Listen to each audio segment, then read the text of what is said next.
Our next speaker is going to be Andrew Graham from the School of Policy Studies and Industrial Relations at the Centre at Queen's University, one of the very famous, I guess, and popular universities in Ontario. He teaches both in the graduate and the professional development programs at Queen's and writes on a host of management issues. He's also the series editor of IPAC's case study program. Andrew has over 30 years' experience, including 14 years as an assistant deputy minister. He comes well qualified for the position. Andrew has taken a special interest in strategic planning, modern policy, modern police governance, performance measurements, and integrated risk management. In fact, he told me this morning that over dinner last night he solved all the problems of the education system, but he just can't remember what they were. He's also associated with Building Democracy in the Ukraine, the Centre for Study of Democracy, and the Queen's Partnership in the Canada-Brazil Technical Cooperation Project. So what a lot of experience and international experience that he brings to us today. So Andrew, thank you very much for coming, and let's listen to his comments. Good morning, everybody. But what I'm going to do is, in fact, because Queen's has been one of the university partners in the support of the New Synthesis project, and I've been involved in it for some time, what I'd like to do is try to ground this very, very helpful and useful project into what it means for us going forward. Because like many of these thought processes that Peter has so well described to you, and I have to say in a heroically telegraphic manner, the concern you get is, you get a great idea, but what are we going to do with it? Where does it go from here? What happens when the star leaves the stage? You know, the whole issue of sustainability. And then what does it offer to us, but what questions does it pose to us? So I'm going to roll through some reactions that I'm having and that are highly suggestive in some of the other areas that we've been working in.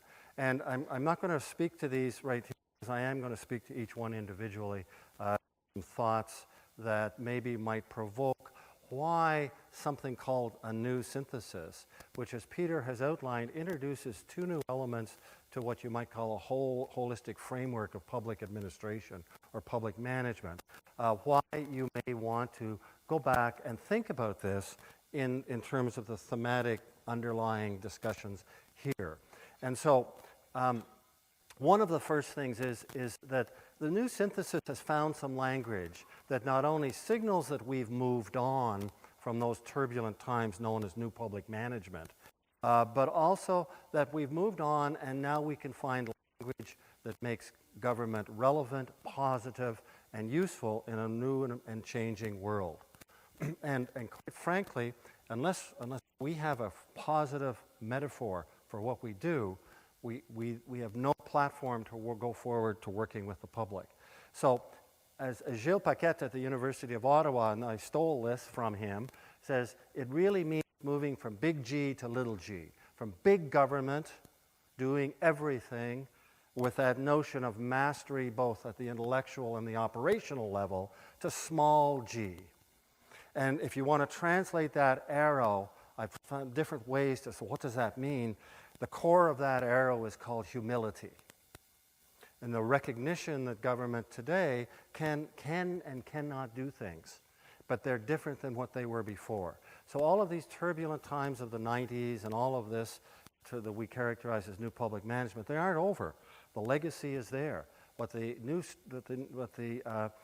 synthesis attempts to do is to say, great, fine, now let's move on and understand what that means in positive language. Of course, complexity and what I call layering of public policy by public policy, I mean the delivery of public policy as well as its formulation.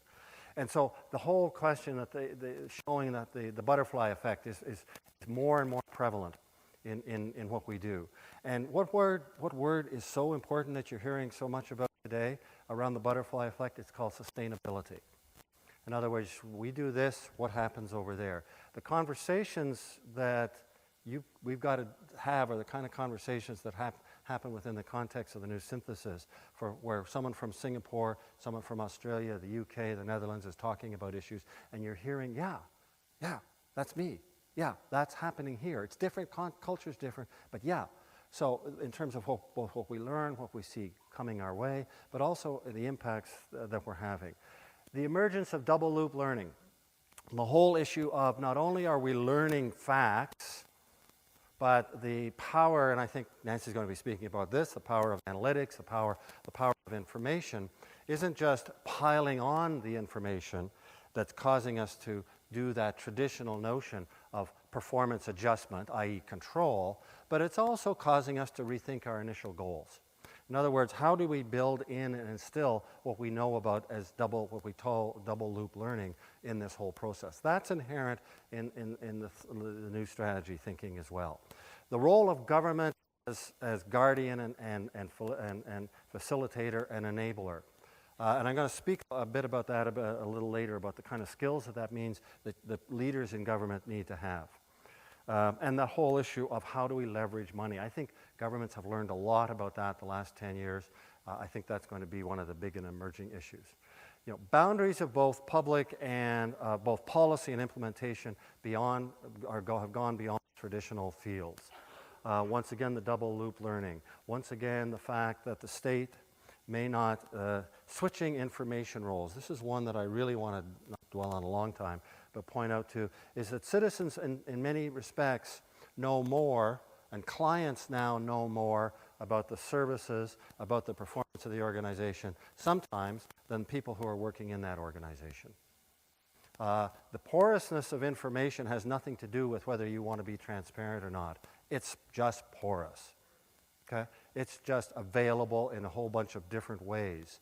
And the whole sort of tradition about we're going to be open government, you're open government. You're wide open. Okay? Now, that means you have to act differently, and you have to assume a different relationship.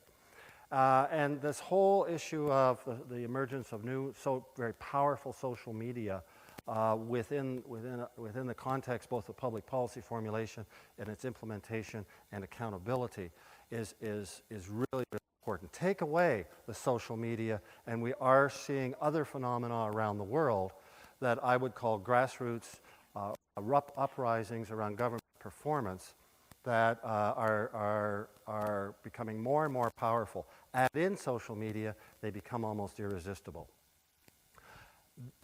Peter just touched on one of what seems to be one of the richest veins to me of the New Synthesis work to date, and that's the taking on the mantra about accountability and what I would call short-term, short-sighted performance measurement, and the difficulty posed by the pursuit of short-term measures, usually on an annualized basis, driven through some sort of contracting process, etc., to show that governments are actually doing things, versus both either the societal outcomes or the civic outcomes that are desired.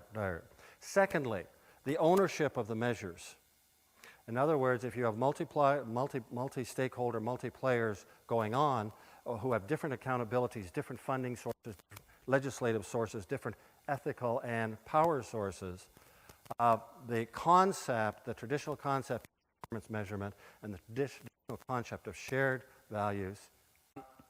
And so it's something that actually I forget exactly who came up with this phrase. It's not original to myself, but I forget the reference. But the mashing up of accountabilities is what is a concept that's rife there. And so, as well, what we're seeing in the New Synthesis is a recognition that there's new players and new media, and I've mentioned some of them already. But, you know, one of the challenges that you see is how does this square with this whole notion of the Westminster model of ministerial accountability? How does this square with the notion of hierarchical lines of authority, etc.? And you know, there's this real possibility, which we've already seen happening in a number of countries around the world, where social media are leaving government in the dust when it comes to trying to get a handle on an issue and get moving forward on it. as well as what I call the democratization of policy analysis. In other words, the very notion that people in government can formulate a policy on their own and bring it forward is first of all pretty naive, and we all know that. But increasingly, there are structural elements happening about who in fact is doing policy analysis. Who do politicians turn to today relative to who they may have turned to in the past? And the skill sets that are demanded here, Peter's alluded to them, and I'm glad he put up that slide about the leaders. But one of the things that concerns me is, let's not just say the leaders. The point was made several times yesterday, leadership is a distributed responsibility as well as capability, and it's non-hierarchical. And so when you talk about leadership, you're talking about something quite different than the chief honcho, and I'm going to mention that in a minute. Okay. So analytical skills shift from the great synthesis to the perfect policy formulation to an effective identification and harvesting of variation. And Peter talked about that in that one quadrant about framework legislation. And even though knowledge worker is still the mantra of the day, the suggestion is very strong that this is beyond a knowledge worker as harvester and a knowing person. This is also someone who can do informed relationship worker. This is someone who can, whereas yesterday some of the issues around emotional intelligence come into place. The skill set of being able to talk to strangers, or two other subcategories, being able to talk to the people you least want to talk to, or being able to listen to the silence. Who aren't we talking to? And if we don't have that issue in this country, I think we've got a minor problem in terms of who aren't we talking to. The notion, and I did one of the case studies that Peter alluded to, the one on homelessness in this country, and there were two issues that I saw in terms of skill adaptation that I then saw repeat itself in the other case studies. The whole question of constructive conspiracy, or you might want to say implementation by stealth. I think that may be there too. In other words, the ability to working obviously within the law, or as you don't break the law, but you sure can bend it a little bit to get something done, means that you're working in an environment that does involve some skill I'm calling constructive conspiracy. The other is the adaptation and continuity, and this is It's not all about change. It's not all about non-change. It's about sustainable change, and how that plays itself. Leadership, off the white horse, that notion of the single leader, the need to create both a sense of urgency combined with a sense of responsibility, because a sense of urgency in and of itself looks remarkably like panic. The need for leaders to find ways to nurture and reward agility within their organization, and the need for leaders not only in doing that, to bring the organization back to its core. So managing complexity, obviously we've talked about that, and disruptive change. Risk management, and by risk management, there was allusion to that yesterday. This is one of the ones where the new synthesis has just graced this issue, where looking instead of risk management, i.e. identifying risks and trying to drive them to zero, which of course is quixotic and never going to work, is the actually looking for trouble, looking for those areas of vulnerability and integrating them into the management of what you're doing in a positive fashion. The ability to read weak signals is another way of describing it. Systems thinking, obviously we've talked about that the last few days, and innovative practice. So I'm not timing myself, but I've got about 5 minutes, I think. One of the things that I'm hearing, one of the things that I'm seeing, and I'm going to wrap this up fairly quickly, is that these are the challenges that the new synthesis lays down. Then that challenges us in the education world, or the development world for people in, coming through our system at Queen's, to say, geez, we've got to rethink what we're doing. And I'm not going to, and we've got to stop teaching in silos, and we've got to start looking at policy process as a higher priority over policy itself, policy analysis. And so I'm not going to dwell too very much on this, because this is really probably not the most appropriate place, because I'd like to offer some time if people want to ask any questions. But it's also clear that we need to start thinking and researching.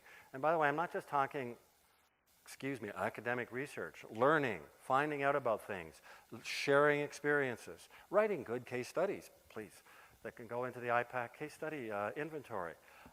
Because we need to learn from each other. The adaptive practices that are going on across this country, and some of us are privileged enough to know enough about them to know how powerful they are. So finding new ways to learn means we need a new research agenda. But to my mind, the core contribution of this New Synthesis project is that I find the language evocative. I find that it is bringing together some good ideas that are really worthwhile. Its reach is global. And I think that in Canada, one of our leveraging strengths is going to be our capacity to play in the global field, both intellectually, and I'm not talking about trade here, I'm talking about ideas. And this does that for us in a really useful way. But at the end of the day, what it is doing is giving a language and framework to what you are already seeing and thinking. Okay? And I think there's nothing wrong with that. There's actually everything good about it. And so it's not a revolutionary thing. It's not going to be branded and sold. Okay? It's not the latest bit of snake oil. It's just a really helpful tool that's going to move us along in our thinking and our provocation. And as I said at the outset, it creates a positive vision of public administration going into the future. And Peter Ho, the head of the public service of Singapore, has been heavily supportive and engaged in this process. And yes, it's a slightly different country, but there's things going on there we can learn from.